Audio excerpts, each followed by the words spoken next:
I'm Amanda, and this is Not Your Granny's Quilt Show.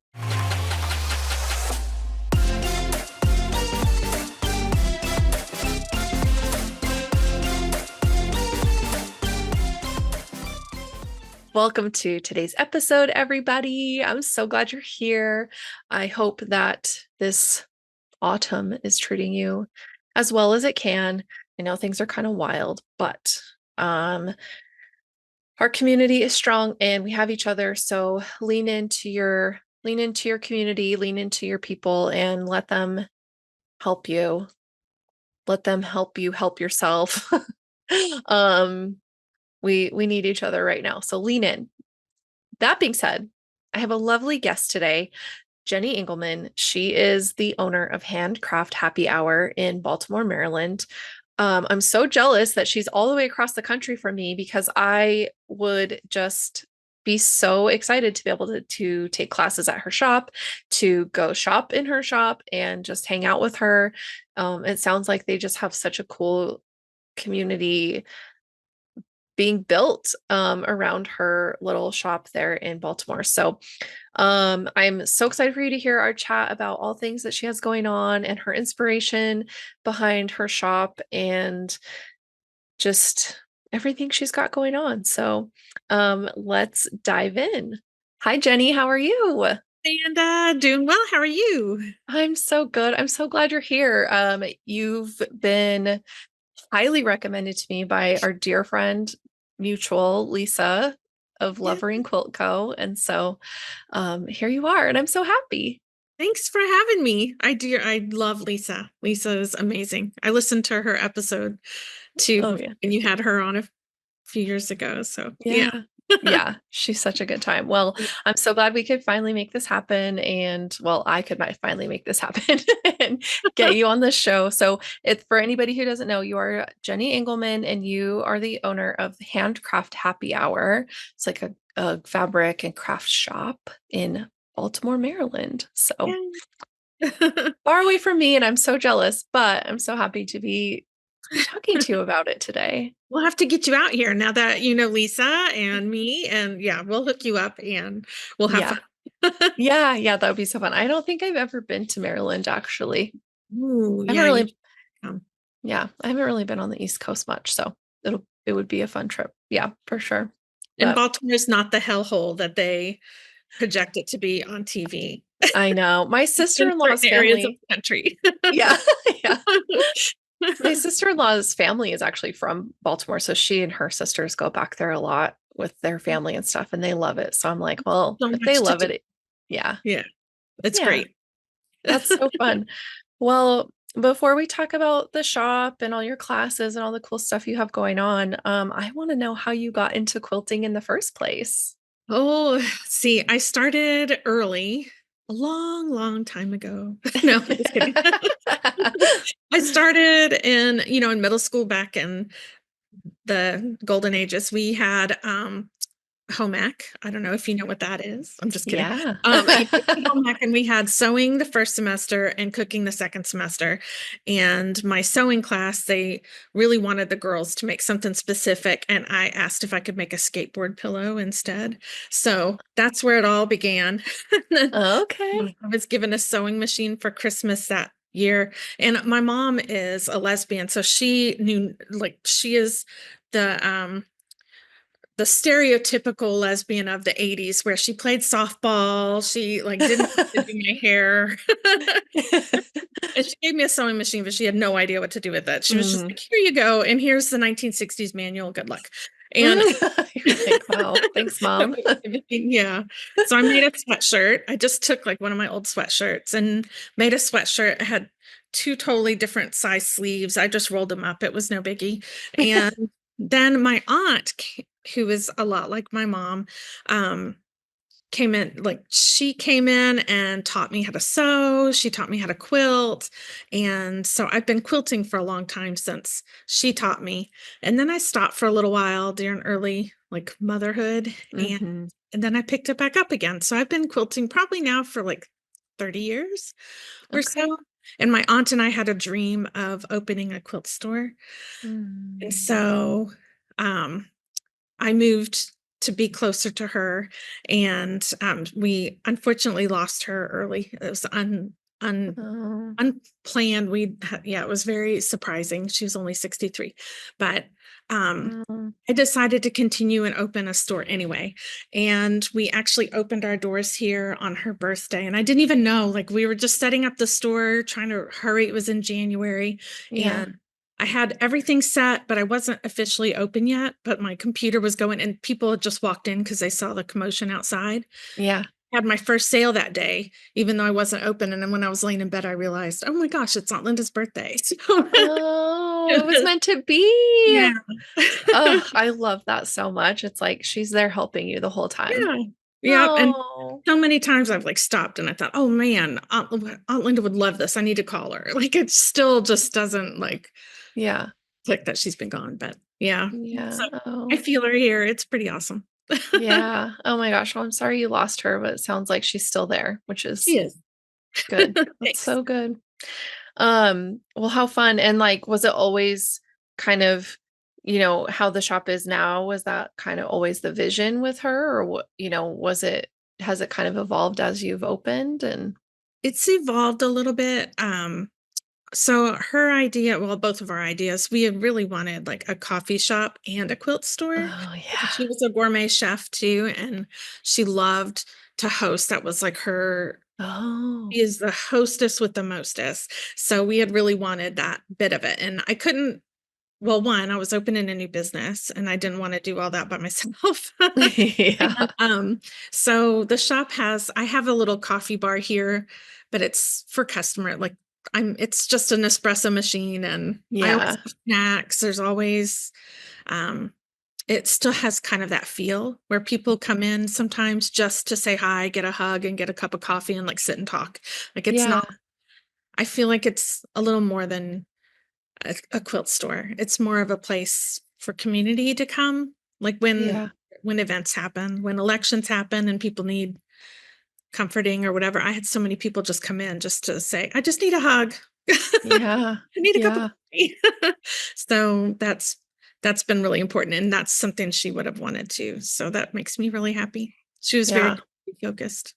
Oh, that's so good. And yeah, like third and fourth places, are so important because sometimes you can't get what you need at home and sometimes you can't get what you need at work. And so having a third or a fourth place where you can go and feel that support and that connection is really important. So it's Yeah. exciting that you were able to carry that on, that kind of legacy idea, and make it happen. And it may not be the full espresso bar that Aunt Linda Yeah. was wanting, but it's there in spirit, right?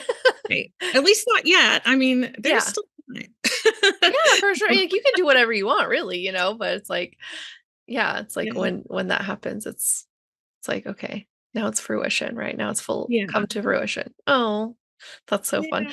That's so funny because like anytime, my husband and I kind of talk about future goals or whatever, and he's like, what's your big, like, if you had all the money in the world and you could do whatever you wanted with your business, like what would you do? And I'm like, pretty much exactly what you're just like a delicious coffee bar, because like I was a barista all through college, and like I love coffee and always have loved coffee. I was used to like steal sips of my parents' coffee, like as when they would go outside to do yard work on the weekends, I'd like steal sips of their like cold morning mugs of coffee, and it was bad, but it didn't stop You my still growth, you guys. I'm still tall. It's fine.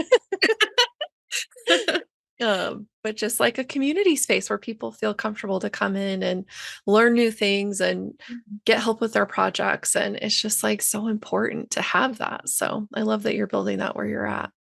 Yeah, I love it. And now that I've been in business for almost 2 years, I thought, okay, well, I could still do a coffee shop, and maybe I can find somebody else who wants to do the coffee shop, and we can just have like a Dutch door. Yeah, that's a good idea. Something nearby because Yeah. a lot. But Yeah. Yeah, for sure. Well, do you remember the first quilt that you made with your Aunt Linda?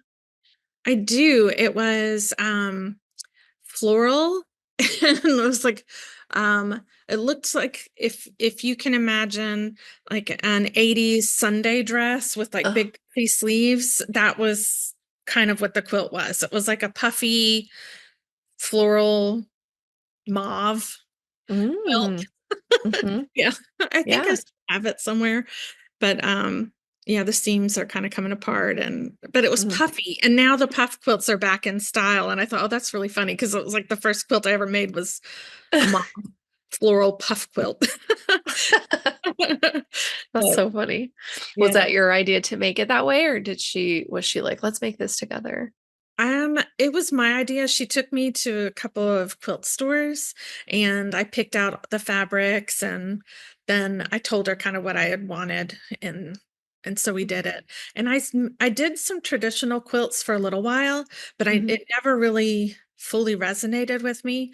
Mm. And we went to quilt market. She was a long arm quilter and we went to quilt market in 2005, I think, Uh-huh. something like that. Because I was living in Dallas at the time, and she flew into Dallas, and she and my daughter, who was like 5, 6 at the time, drove down to Houston.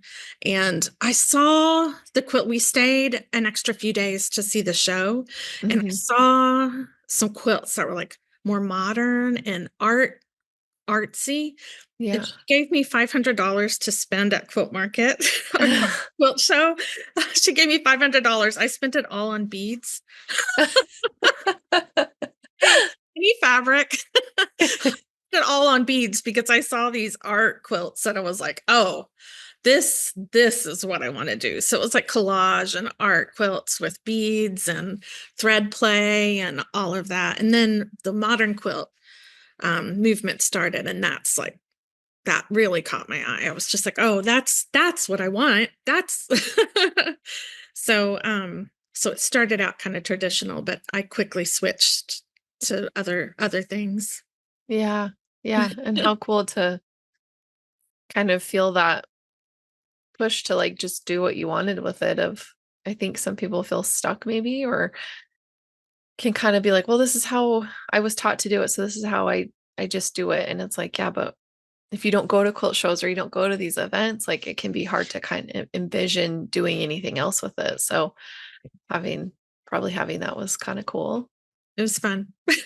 Yeah. Because I had seen were, the quilt stores in Dallas, and then when we came to visit her up here, we saw some more traditional quilt stores that Mhm. had, like, Civil War prints and things like that, and I was like, "Ah," it wasn't really my thing, but I Yeah. played along until I realized, "Oh, I can do whatever I want."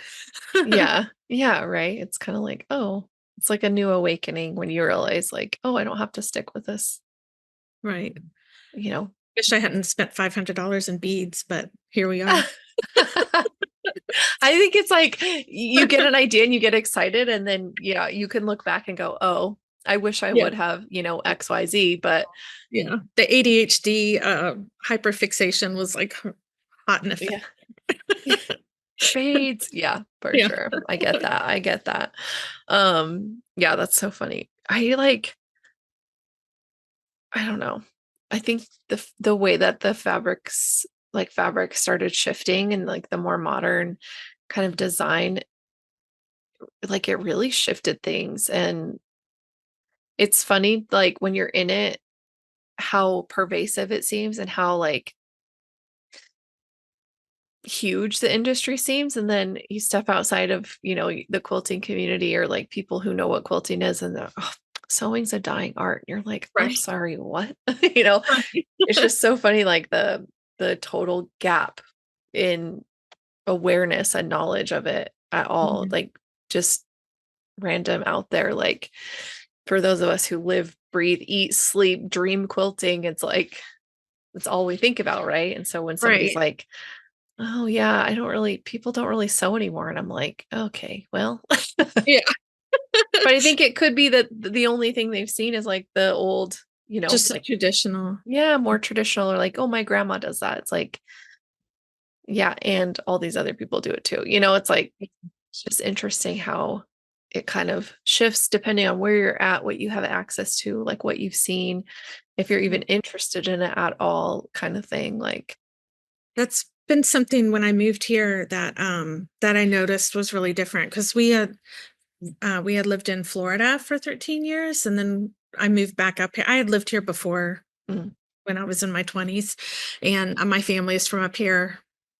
And I went to the Smithsonian for summer camps and things like that as a kid. But Yeah. so we moved back up here 2 years ago, but I had started my business online, Mm. COVID, and I had started it online in Florida, and my clientele in Florida is very different than my clientele here. Just what they like is a little bit different.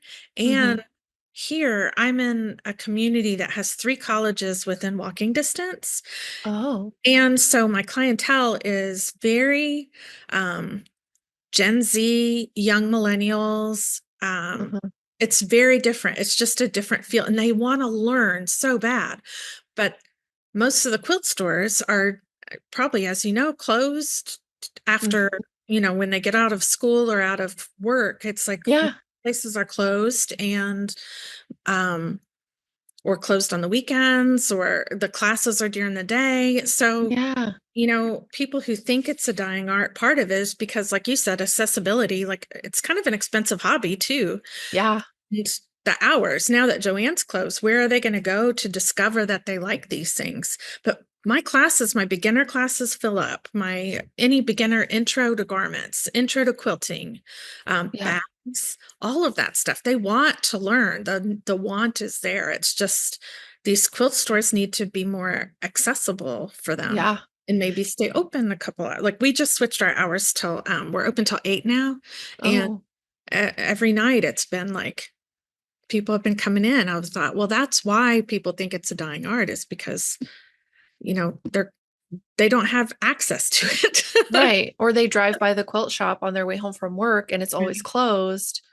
So they're Right. like, oh, nobody's ever there. It's always closed. It's like, Right. yeah, of course you're going to think that. Cause yeah, that's like the one gripe I hear all the time from like working quilters, like people who work during the day and quilting is their hobby. And, you know, they the only time they have is after work or on the weekends. And so when your weekend hours are noon to 5 or you close at 6 p.m. on the weekday, like yeah, you're closing off access to Right. what you have to offer and only allowing a certain demographic of people to shop. And I love that you stay open later. And I love that you have those beginner classes because I think sometimes people are like, oh, just take this quilt class and you'll learn how to sew. It's like, no, I need, like, sometimes people need to sit down and learn how their machines work, period. Like, Right. they can't Right. just jump into making a quilt.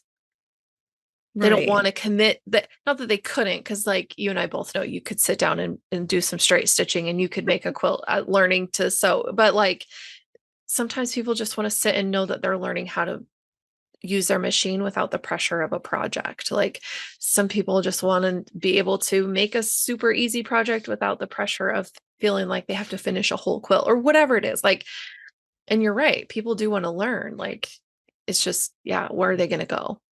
Where are we gonna go? And like I said, it's kind of expensive. We have a free shelf in the shop, like it's just a take it or leave it shelf. So people leave patterns, or I have tons right now. I have a ton of clothing patterns, but Oh, they leave scrap fabrics. mm-hmm. It's just anything. I have a whole thing of yarn right now. Um, that way it's they can still come in and pick up something that they might need, even if I don't carry it. I may have Yeah, a free shelf.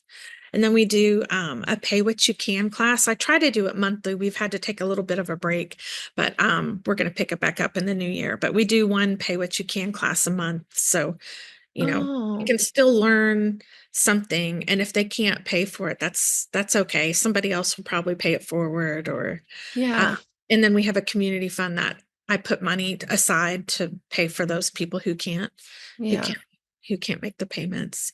So I don't know, I just think it's so important to it's I don't think it's a dying art. I think that it's a growing art and we yeah. need to nurture that. So Yeah. Yeah. No, I totally agree. And I think it's like you're gonna get out of it what you put into it. So if you're pouring back into your community by allowing people to come in and get what they need or to take classes when they can't necessarily afford it, but they really want to, it's like, I mean, I was literally just like rolling my jaw up off the floor because I saw that there was a class, it was in California, so it wasn't like anywhere where I would be taking the class, but it was like $190. And that was just the class fee. You had to bring all your own stuff. Yeah. You had to buy the pattern, you had to buy your fabrics, you had to bring your own machine. Like it was literally just the To pay fee the for the teachers and the instructor. cakes. Yeah. Yeah. I was like, that's so expensive. How is I know. anybody going to be able to take that class? Like it just it breaks my heart. Like mm, it's a hard it's a hard spot to be in because you want to like value what you do and your time and what you have to offer, but you also, if you price people out, then they're never going to be able to They access can take it. the classes. Yeah. Yeah. You have a So, couple of kind of expensive ones because they're long, like 6 weeks. yeah.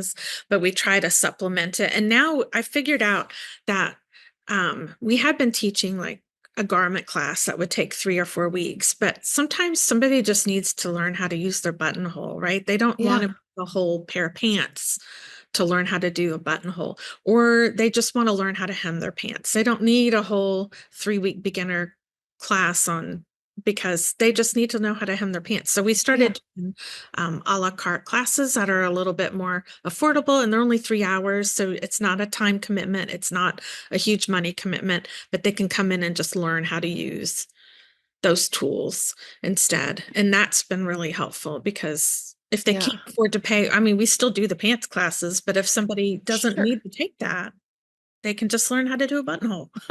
Yeah. No, I love Yeah. that because I think that is part of it too, is like there's so many functions and things on our machines and or if it's like I'm making pants, I got that part figured out, but I need to, it's like, yeah, taking a whole 3 or 4 week course just to learn this one skill. But I think it's too, it's like one of those things where once those skills are built, somebody might feel more compelled to commit to a bigger Right. class, like a longer class, because now they're feeling more confident in their skills, in their how to use their machine and their functions to do those things. And they can come in and confidently say, okay, I know I'm not going to screw up this pair of pants in this Right. class. I'm ready to take it. Like, you never know where that like small little chunk is going to lead for somebody. Mhm. So I love Yeah. that. I love that. Now I have to get the quilters in. We have a Right. like beginner quilters, but most of the people around here are into garment making and like Mhm. reuse, recycle. So we've been gearing towards that. But I have a lot of quilt fabric, so now we're working on building our class schedule for quilting, just foundation paper piece, curves, those kinds of things. So we can offer the same kind of maybe 3 hour class on just how to do a curve block. Yeah. Something, I don't know, we'll have to figure it out. That's what we're working on this week. Yeah. Often one of my head teachers, we're going to sit down and look at the schedules so that we can maybe come up with some good bite Yeah. classes. Yeah. Yeah, that's awesome. Cause yeah, it's like same thing. It is similar with quilting because there's like might be a skill that so many people are scared to start curves. And I was Right. one of them. Like the first time I had to do a curve, I was like, oh my God, I procrastinated for so long. And my mom was like, just do it. Like you've watched 1,000 tutorials, like just do it. You're going to be fine. This coming from the Yeah. woman who like sewed all my clothes when I was a kid, not all of them, but like, she's been sewing garments and doing curves and that kind of stuff forever. Whereas I'm like the very first time to her, it's nothing to me. I was like, I'm gonna ruin it. And it was fine. It's like But easy peasy. yeah, yeah, yeah, yeah. But anyway, so yeah, it's just interesting. So yeah, to be able to just like have a simple class where it's like, come sit down, learn how to sew some curves and figure that skill out with some support. It's like, okay, now I feel like I can tackle more stuff. It's like those little skill bites they're so important because you want to like I think sometimes people want to take on bigger projects or like a quilt, but then they hesitate because of those kinds of things. Like, well, I've never done curves before, so I don't know if I want to like make this quilt now. And it's like, but you really can. You can do it. Yeah, yeah,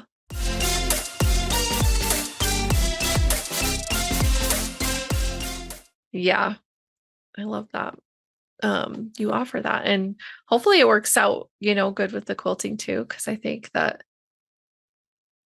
like garment making, yeah, it's like things have kind of shifted from like I feel like in the zeitgeist of like the quilting world, like more from like how many quilts can I make to like how many garments can I make or like what can I repurpose in my closet. And I like that because I think it's a good skill to have to be able to repurpose clothing and make clothing. But it's wild to like see this shift because fabric has gotten so expensive to like it used to be more affordable to make your own clothes and now it's like almost more expensive because of like fast fashion. And so I don't know, like, have you, I mean, I'm sure you've seen that too, but Yeah, it's more expensive and it's a little hard to get right now. Um, hmm just tariffs, different reasons. hmm Um, there is a local fabric store that just opened up recently. She's been online for about, I think, 9 years, she said. oh And wow. just opened a brick and mortar about 45 minutes from me. And she's primarily garment fabric. So Oh I'm going to go in and talk to her. She and I've talked a few times. And we're going to talk about maybe splitting some things. I don't want to become a garment fabric store. I really love quilting. That's where my heart is. yeah. Luckily, I have teachers who are garment, they're wonderful garment makers. One of them actually designs for Under Armour, which is here in town. Um, Oh yeah, she teaches here on Monday nights.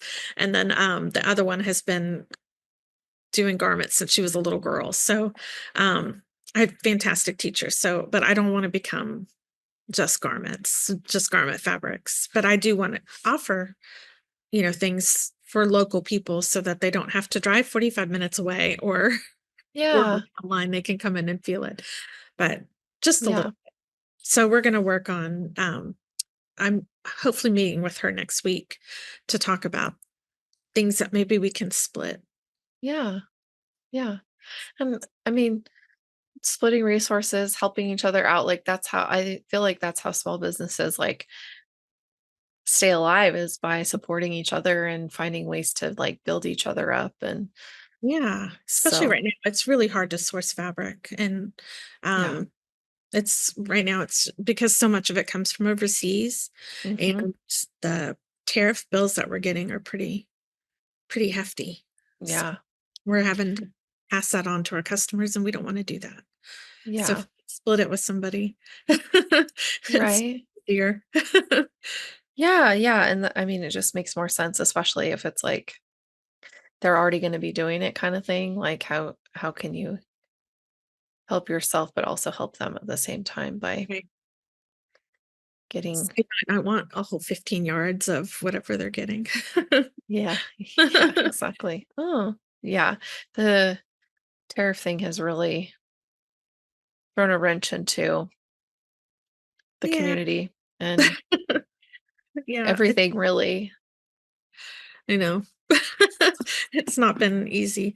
Who knew that the hardest thing I would be able to find were embroidery needles because it's made of aluminum and aluminum comes from China. So it's like, I had a sashiko class recently and I was scrambling to try to find the needles that I like to use for that. And everywhere I looked, I could only get like 3 from this place, 4 from this place. Luckily, I think Oh, that has kind of opened up a little bit now, but for a little while there was like, I can't get any sashiko or embroidery needles. It's like, where am I? yeah. Oh, so Oh my gosh. yeah, Yeah. such little things you wouldn't think about, but Yeah. Yeah. so It's crazy. It's like, and trying to stock up on stuff before tariffs hit. And then it's like, oh, we know that by the time it gets to you, the tariffs are going to be enacted. So then they try to preemptively charge the tariff. And I'm like, no, I refuse. I Still give know. it to And me, but I refuse. right, the stuff that I ordered from Moda, um, back, I was just looking at I was entering in some products that I have ordered already, hmm and my price from Moda has already gone up like 50 cents and just the 50 cents a yard and just the like 5 months that I've been ordering from them, like from day one to now, it's a 50-cent difference. I thought this is crazy. Yeah. Per Yeah. yard. So that means $1 more per yard or whatever the markup of hmm the quilt stores, whatever they Yeah. pick up. I mean, that's, yeah. Yeah. Yeah. I noticed it in my local shops too. Like it went from like it was already or it was like 12.50 a yard a few years ago. And then it was like earlier this year. they had raised it to like 13 and now Mhm. it's 14.50 a yard. And Yeah. I'm like, who nobody's going to be able to afford to do this pretty soon. And but then that's where it's like, okay, how do we repurpose what How do we we have? fix that? Yeah. Yeah. How do we fix that? But how do we also, it's like we're kind of cycling back to that. Like we're gonna be having or quilting out of necessity of like we need blankets and we need stuff to keep us warm and we're gonna use our old clothes to make this happen because that's what we've got and we can't, Right. we're not gonna let quilting die, but we might just not be buying, $15 a yard fabric. So, which is You so just have to sad. learn how to pivot, like Yeah. offer better classes that are for scrappy quilts or for like fabric that you picked up at the fabric swap last month, Yeah. Yeah, Just to exactly. pivot a little bit, maybe buy more notions and interfacing or whatever other things that you need than Yeah. fabric. Yeah. Yeah. Oh, it's so crazy. I just can't. The fabric is so cute. I I know. can't stop. I know. I know. That's like the hardest part is like it's so good. It's like worth having because it's like so good and people want to use it. So it's like, Yeah, well, you can't not have it. right. I can't Uh, stop. yeah. Yeah. Maybe it's just, I don't know. I Just literally don't know. a little temporary hiccup. Yeah. We're gonna cross our fingers that it Yeah. shapes up real quick because we have some sewing to do. Yes. Yeah. Um, so you've got your classes and you said you're gonna kind of focus on offering more quilting. You said you do already offer some beginner quilting classes? We do. We have Okay. some beginner quilting classes, and we're going to add on to that with some of my favorite quilt patterns. We're going to try to offer some curved, and we'll offer bite-sized classes and like a quilt class so that we can all finish it. Because sometimes some of us need accountability. Some of Yeah. us I need accountability. So I'm sure other Me. people need it. Yeah, Yeah. yeah, yeah. So we'll do I- some quilt classes and then we'll do some bite-sized stuff too. If somebody doesn't have a whole lot of time, they can just come in for 3 hours and learn how to do a project. Maybe we'll make a pillow or something. Yeah. Yeah. Something easy. And then we have long arm classes too. I don't sell machines, Okay. but Lisa of Lover and Quilt Co. Her long arm is here and we rent time on it and we also offer it, but it's small. It's like we can only fit up like just like a 72. Okay. It's small. Um, so we don't do big quilts. We do like the one behind me here. Uh, Okay. so, but we don't do it too often. It's Yeah. like a main source of income or anything like that. It's Mm, just a convenience right now. yeah. Yeah. It's fun. It's fun though for somebody to like learn. I helped, not helped. I was paid. I taught the classes, but at one of my local quilt shops, I was teaching the long arm certification class because they rent out long arms there, and it's just fun to like be able to do your own quilt from start to finish, the whole Yes. thing. And not that you can't on your domestic machine because like so many people quilt their own quilts on their domestic machines, but I just love the options of a long arm and like what you can do with it. And like I don't have patience for shoving a quilt through my domestic. So like No. for people who do that, like good on you. I like have nothing but respect for it, but I get too frustrated too quickly when I'm trying to like manhandle that much fabric and that much, weight Yeah. and shifting everything around. And I'm just like, I can't do it. So anyway, And perimenopause, I'm like, I have no patience. yeah, And I get too hot. I'm like, forget this. yeah, But I don't yeah. know how to use the machine yet. So Mm, Lisa has tried to teach me a couple times, but again, ADHD and I yeah. run a store, I'm running around all the time. It's so I can't sit and just focus on it. So, Mhm. but I need to learn because I have quilts that I need to quilt and I don't want to have Yeah. for her. Yeah. Yeah. It does take time and But like once you have it, it's, it's just like with the sewing machine. It's like riding a bike every time you get on it. You're like, oh, I know how to do this. And Yeah. even if it takes you a second to remember, you'll kind of figure it back out. And uh, when I like, because my mom and I started my long arm business, like we started together, and Mhm. she was mostly running it because I was a teacher, like a full-time teacher at the time. And so every time that I would go to like work with her on my breaks or like go long arm something for myself, I'd be like, How do I get started again? yeah, like I know how to do the free motion part, like, but how do I run the computer part? Like I couldn't, it just took a long time. But then, yeah, once I was in it full time, it was like, oh, yeah. 'Cause, when you Now do I it got all, yeah, when that's like, that is the main part of your business and you do it all day, every day, it's like, oh, you're going to learn it. But yeah, it. with space in between or you've got other stuff going on, you're not really like able to like focus on it. Because it's tricky because there's like a lot of little steps and Right. uh, But I'm gonna learn it. I'll do yeah, it. you will. You will. When the time's right, it'll happen. Yeah. I feel like too, if you see it enough times or like watch other people do it enough times, like things kind of start to make sense in certain ways, and you're like, oh, Oh, I get it. I think I could free motion quilt on that. I've free motion quilted before, not on this machine, but on a different one. yeah, But this one we mostly just do pantographs on it, hmm and it's a handy quilter, so it's just a Moxie handy quilter.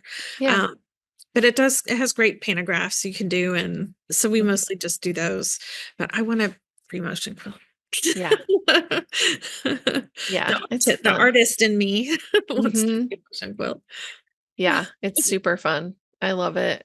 I mean, it takes time. Like if I can do it for myself, then that's fine. But for other people, I'm like, I don't really want to do it for other people. No. Um, You prefer the pantographs when you do it, or do you? Yeah, yeah, yeah, mhm. it's just easier, faster. Not Faster. easier necessarily, just faster. Yeah, quicker. Yeah, Yeah, just in terms of like I can have a king size quilt done in, 6 or 8 hours with yeah, pantograph, but if I'm free motion quilting it, it takes a long time. It takes like 4 or 5 days of like full days of quilting to get through. If it's like a pretty simple and sim the nice thing is like I'm sorry, I just cut no, you off. nope, go ahead. We're here to hear from you, not from me. Well, they've come so far with pantographs. It's just like Yeah. the different pantograph designs. They've from this from the time I started quilting to now, it's Hmm. like the designs you can think of anything and do it and create it, and it's pretty incredible. Yeah. It's nice.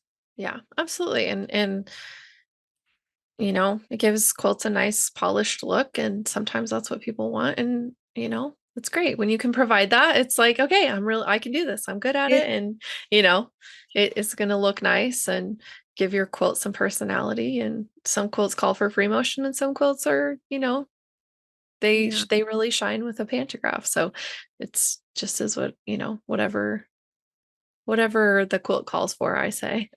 yeah. Are you putting anything at QuiltCon this year? Did you No, submit any quilts this year? No. no, Do you I've want only to? made, I want to eventually. I just, so part of my business has been to make like quilts on commission. And that has taken up a lot of my time of making quilts. Like I don't really make my own quilts, Yeah. because of it, because I get kind of burnt on making patterns I don't want to make, or, it's like, Yeah. not that I don't want to make them, but you know what I mean? Like I don't want Yes. to. Yeah. Um, so that is, and now that it's just me running the business, I am not taking any commissions anymore. So I'm just finishing up the contracts I have from before, and um, I'm not going to do that anymore just because it was killing my joy. And I'm like, if I don't like quilts anymore, I'm not going to do this business, and I want to keep doing this business. So like, what is it going to take for me to be able to keep doing it? And long arming is my favorite part. Like I love long arming, and I love helping people with it, and I love being able to help them finish their quilts. And so I kind of shifted the focus of the business to finishing quilts. So That's anywhere smart. from the long arming to, you know, I have binding services. It's like I can do all that stuff. So anyway, That's yeah, good. just been, That's smart.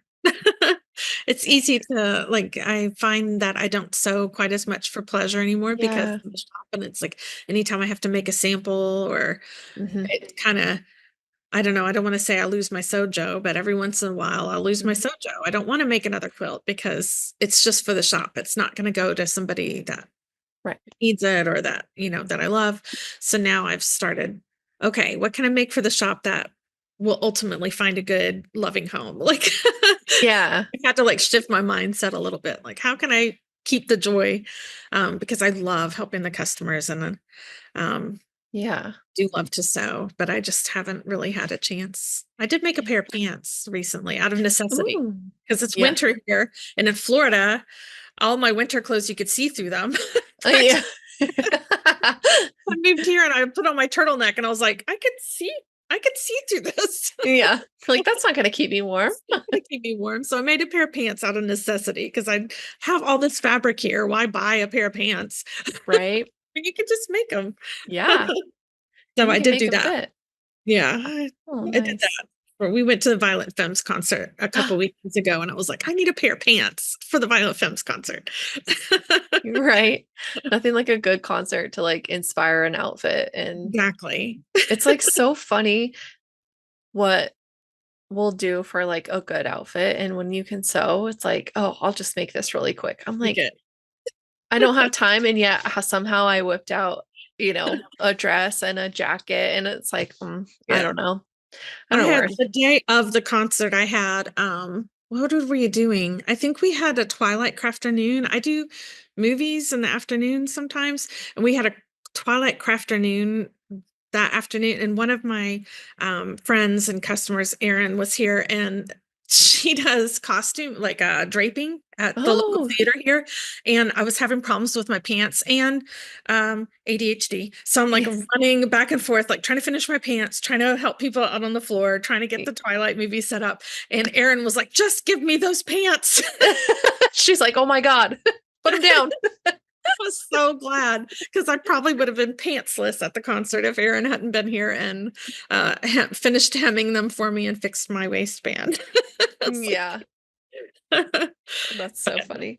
anyway, so there is big positivity and community. So you won't Seriously, go it's pantsless to a concert. yeah, don't we won't let you be nude, I promise. Yeah, that's so funny. Yeah, like I'm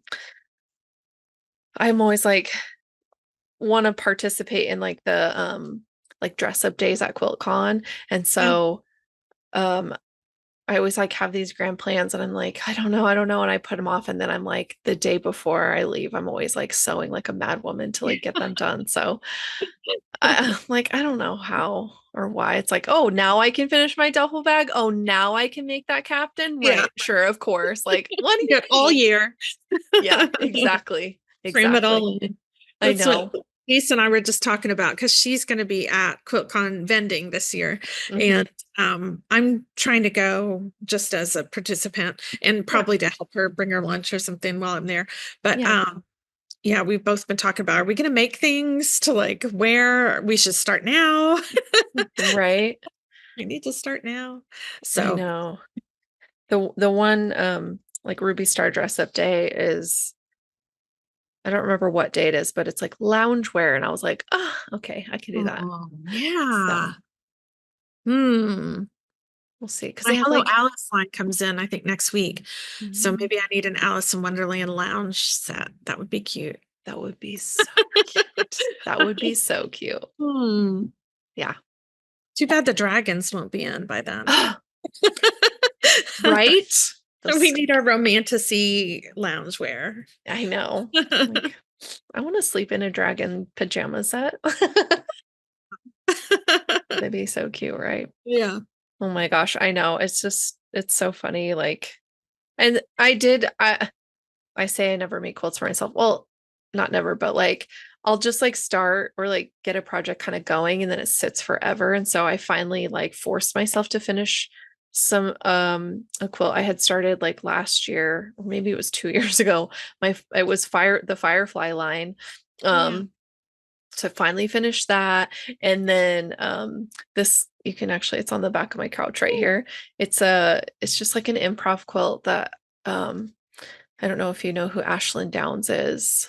Yeah, Urban yes. Dwell Studio. Yeah. So this is her like large scale improv like class. Oh, She came to my guild um so she spoke, she did like a trunk show, and then that weekend she did her large scale improv class. So I took that and got to use some fabrics. And it's just so funny. I'm always like, I can't make scrappy. I don't know. Like, I don't have enough fabric. And then I will make something out of scraps like this quilt. And the stuff I'm left over with, I'm like, what is wrong with me? Like, why did I think I wasn't going to have enough? And like, time and time again, my mom is like the scrap queen. She can like see a few scraps and be like, oh, I can totally make a quilt out of that. And I'm like, what? And then she does. And I'm like, what?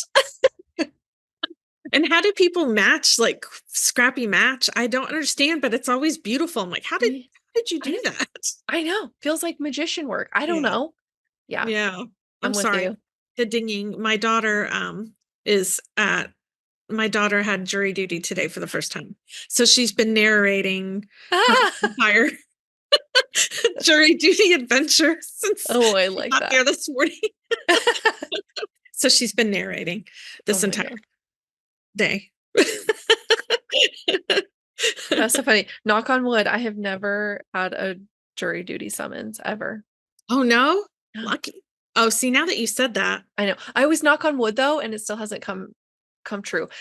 Because like my our oldest son had it, my husband's had it, or like been called, my sister, my parents have both had it like multiple times throughout my life. I've never been called once. Knock on wood. No. I don't care. I'll do it. It's my civic duty. I'll do it. Yeah. Like I'm Yeah. not one to be like, oh, I'm gonna get out of it. Like, why? This sounds like so Right. much fun.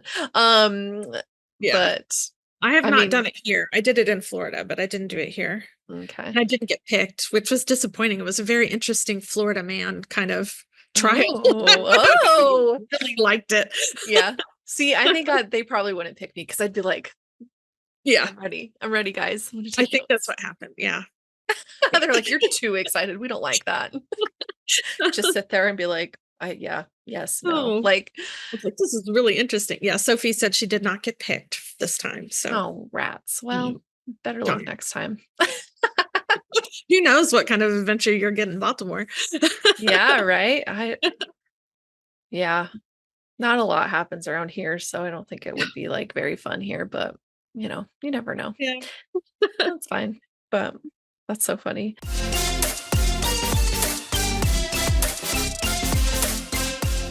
So for when you're like, are you the one teaching the quilting classes? Do you have other people who are going to also be teaching them or that want to teach different kinds of things, like quilty Um, things?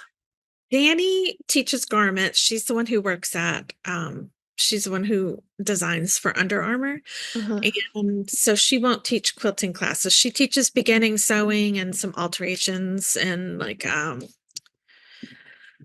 yeah, she does an alterations workshop and then she also teaches you how to design your own or draft your own patterns off of some of your favorite items. Oh, okay. And Michaela teaches beginning quilting and beginning sewing and garment classes.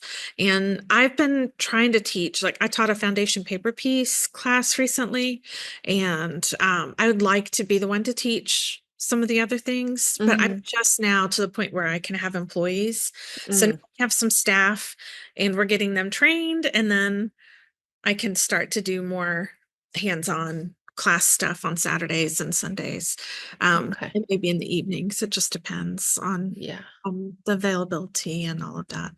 But Okay. I'm always looking for teachers too. I really would like to get like a trunk show in here one weekend with a workshop, or the space is big. My classroom space is pretty large. I have we fit 15 people in here for a retreat one weekend. Mm. Yeah. I mean, it's a good size for Baltimore. Yeah. It's a nice classroom because most of the places are small, and so we fit quite a bit in here. So I'm looking for maybe some people who want to do workshops.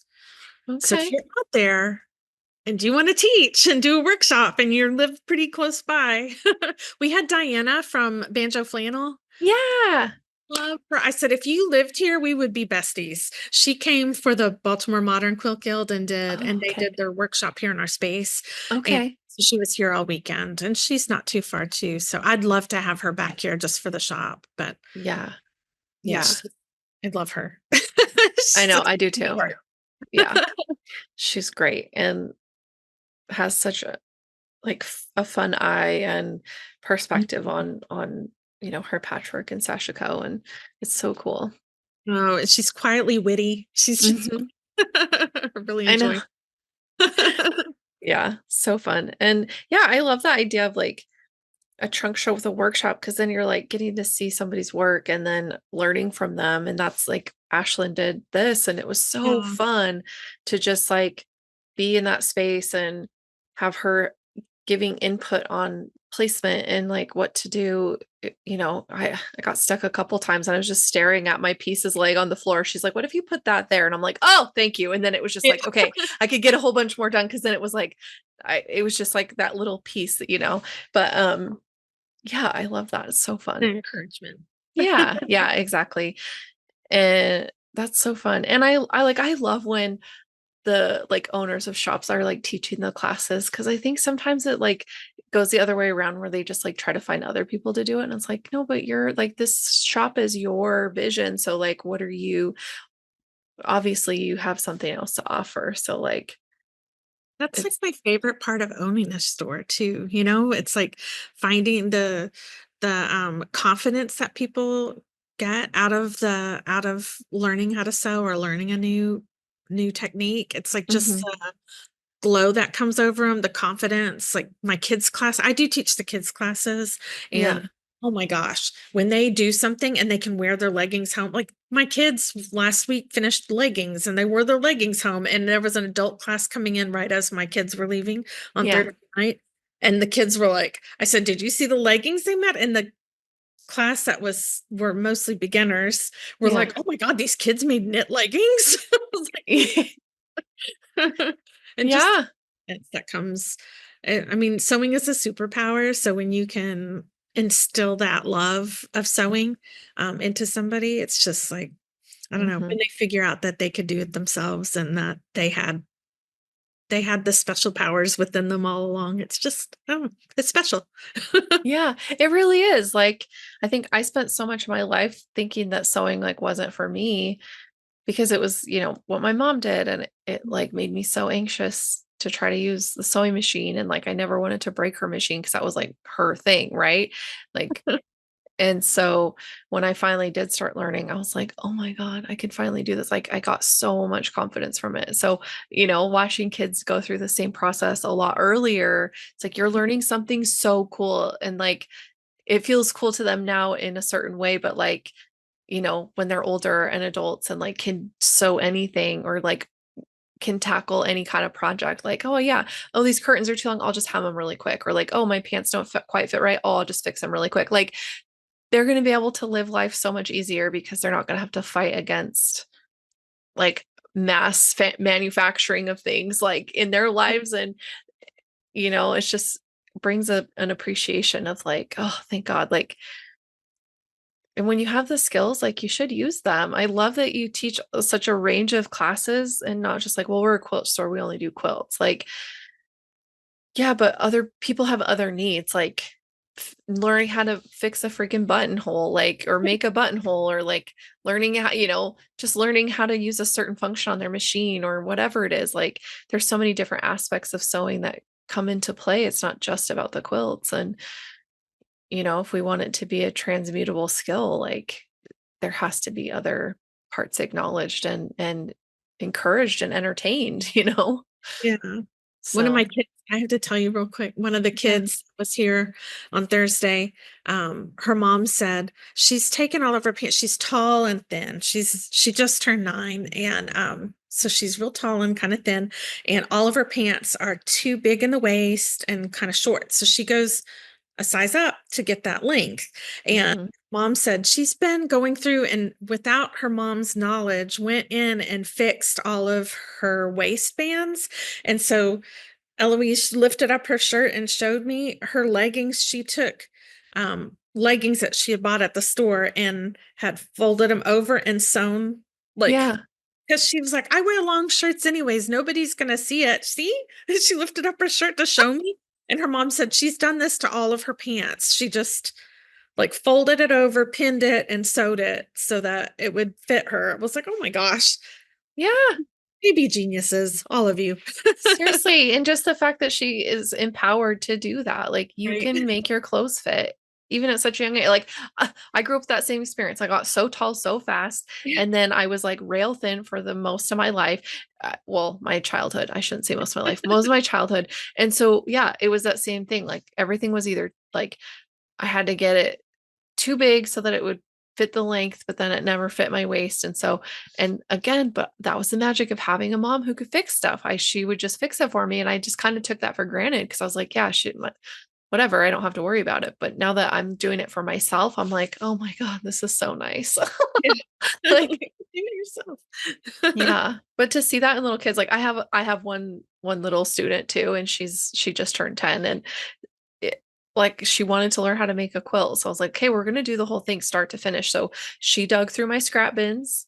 She picked all the different fabrics and like, you have to be able to make a 5-inch square out of it. So I gave her a 5-inch square and I said, as long as it's at least this big, we can use it. She's like, okay. So she was like going through comparing. She picked out all of her fabrics. I showed her how to cut the fabrics down and square them up. And, um, she has her own machine because she's been making like her own scrunchies and doing like little things here and there at home, but she's just like itching for more. And her mom and her aunt were like, we don't know how to do this. So can you help her? I'm like, yeah, absolutely.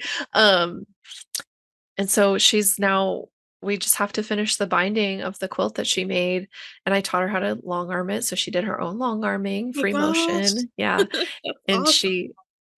I showed her because she, of course, picked all this random minky that I had like little scraps of. So I had to piece a bunch of random different minkies on the back. So it's like some of it's like the super luxe, like super plush stuff. And then some of it's just like the normal pile. And so it's just like very thick to the kind of thin. And I'm just like, oh my God. I was like, I will do the binding around the super thick part, but you have to do the rest on your own. She's like, okay, Yeah. okay, I will, I promise. Is So she I doing showed it her. by machine or is she doing it by Mhm. hand? She's doing it by Machine. machine. Yeah. Yeah. Good. Yeah. Because I Oh told her, I was like, do you want me to show you how to hand sew this? And she was like, no. I was like, okay, well, if you ever get to a point where you want to hand sew your binding, I'll show you how. I know how. It's like, she's like, do you do it that way? And I was like, no. She was like, then I don't want to learn. I'm like, okay, maybe she will one day, but she's very much in that, like, are we done? Are we done? Are we done? I'm like, Yes. Yeah. child, do you see all that we have to do? Like, and I have to be like, okay, you're going really, really fast and you keep messing up. So what do you think we could do to like maybe not mess up so much? She's like, oh, I need to slow down. Like, I know you want to hurry, but like you're taking longer because you keep having to go back and fix your mistakes Yeah. instead of like just taking your time to do it right. And she's Just like, doing it. okay, fine. My kids are like that too. And they hate pinning. So I hear all Mhm. about how much they hate pinning Yeah. and they don't want to go slow. I'm like, okay, you're 7. You need to go slow. Yeah.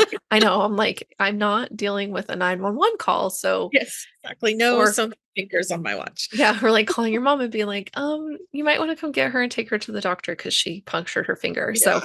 we're very careful. We use clips because she prefers the Wonder clips. And so, We use those too whenever yeah. possible. Yeah. Sometimes you just need a pin though. I'm like, a clip is not going to get this. Like, we Right. need a pin. She's like, oh my God. But anyway, so like, I love that. And like, again, it's like part of my whole, like my future vision too, of just like having a space where I can host more kids and show more of them that like, that's on an autonomy that like nobody can touch. Nobody can take that skill from you. It's like, once you have it, you have it. And even if you have a huge gap in time from like when you last did it to when you're starting again, it's again like riding a bike. It's like once you Right. kind of get refamiliar with things, you're like, oh yeah, I know how to do this. Lots of memories still there. Yeah. Yeah. So I love that you teach kids. That's so cute. And they're so funny. Like kids are so funny. I know. They are. They are. I love them. We have 3 that come right now, and then I have 2 more that the parent it's a girl and her friend that are Hmm. older, they're 12. So I have a 10-year-old, a 9-year-old, and a 7-year-old right now. No, Okay. yeah, 7. 7-year-old right now. And then the 2 that are joining us are 12. So that'll Okay. be good. Yeah. It's a little more calm mix of Yeah. kids. We'll see. I mean, yeah, you never know. I know, you never know. It's so funny. I like it. It's never boring. Yeah, for sure. They always bring something spicy to the table. You're like, Yeah. wow, what's going on with you? Yeah. It's so funny. So funny. I just like love all the stories. Like we'll be sewing and my student will be like, my brothers eat all my candy all the time. And I'm like, oh, really? So she's just like telling me about her brothers eating her candy for like 25 minutes. And I'm like, oh, okay. What is she? She's just sewing. I'm like, all right. I mean, So, like the 10-year-old who comes has a ghost husband named Bob, and they have 3 kids, and she's really 38, not 10. oh my God. Tell her from me that being 38, well, I'm 39, but being 38 is not that great. Cracked me up. I was like, why did she settle on 38? And why is her husband a ghost? You know what? She's creative. I like that. I do. They're so funny.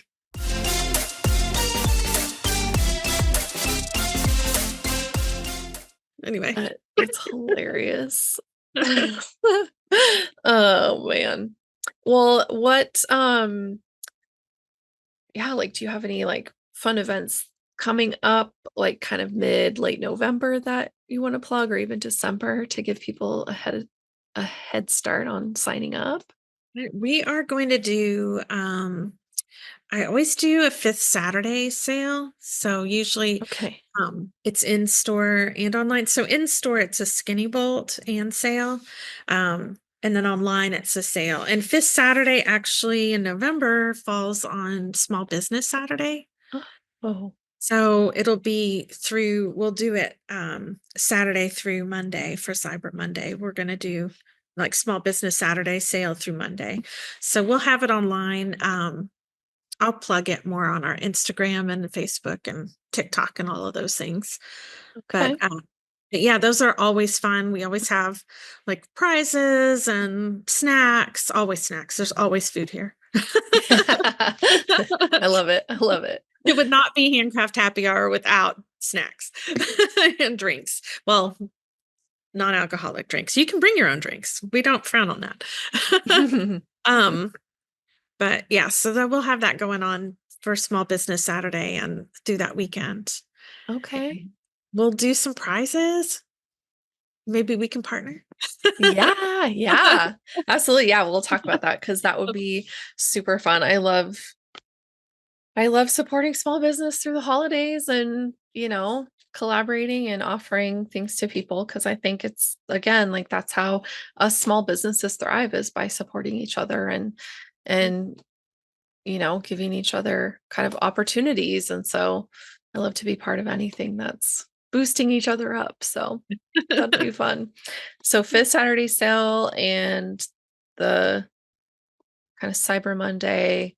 It'll That be a whole such weekend. It'll be a whole weekend situation. Okay, so we'll look at your socials for more information about that.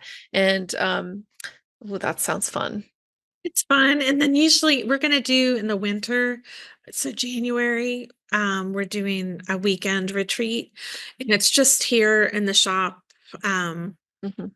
We usually have about 15 spots and that'll be fun too. So Yeah. it'll be on our schedule soon. And it's just a drop in. We don't have like specific projects. It's just a whole day where you can just come, sew, leave your stuff, come back the next day. And we're usually open longer hours for those people too.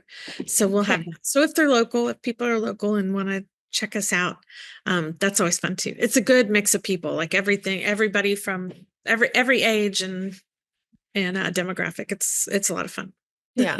How cool. Yeah. And those kinds of things are so fun too, because it's like you can see what other people are doing and like help each other out. Like if you're stuck on a project, somebody can come over and be like, oh, just do this. And then it's like, oh, okay, great, thanks. And Yeah. then, you're back on your way. So it's like not even on any one person to like make sure someone is continually sewing. It's like, Yeah. come together and help each other out. So that's super cool. It's fun.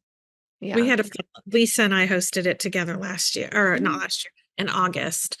So we're going to do it again in January. She's going to be gearing up for QuiltCon, but But I think she'll still be able to make it for that weekend just to come sew. She probably needs to sew and make her stuff for QuiltCon. Right? I was gonna say she's probably gonna need to do some prep so she can Some come. samples and clothes. Yeah. Yeah. Yeah. I know. Oh, I'm excited to see her at QuiltCon. That's gonna be fun. Yeah. Yeah. Yeah. Fun. I hope you can make it too. That would be so cool. Yeah, I'm trying to. I have a friend of mine from Florida is going and she has a place to stay. So as long as I have staff coverage, Yeah. I think I can make it. It's just a matter of making sure that I have staff coverage by then. Yeah. Yeah. So I'm sure you will. I'm sure yeah, you will. That'll I'm be manifesting that. yeah, I'll help you. We'll put it out in the universe. Oh, speaking of Lisa, I'm actually wearing a shirt that I got from her Oh yeah. not last year, but the year before. It says quilter across the back. I almost wore mine. Mine says, and I put on this because it was cold out and it's like the Yeah. only one thing I own. But the mine says my soul is fed with needle and thread Oh on yeah, the my mom has that one. We both were like, we need these shirts before we yeah. left Raleigh that year. But yeah, that's so funny. It just dawned on me I'm wearing this shirt today. But how funny. Oh, it's so funny. Well, thank you so much for being on the show today. But before we wrap up, do you have a tip or a piece of advice for the listeners that you just swear by? Oh my gosh. What's my tip? It can be anything you want. It can be Be sewing kind. related. Oh, be kind. I like it. Kind and compassionate. You just don't know what other people are going through, especially right now. That is like my life goal. I always thought I wanted best friends to be made on my couch here at the shop. And it needs to be a place for people to find like refuge. And so I live by that. And I think other people could learn to like just be kind, be compassionate. Doesn't cost anything. And it's Mhm. important. It is important. It is extremely important. And I love that because I think it can be so easy to just like quickly judge people. And if you think about it, it's like, oh, I was judging them because it touched a part of me that's hurting.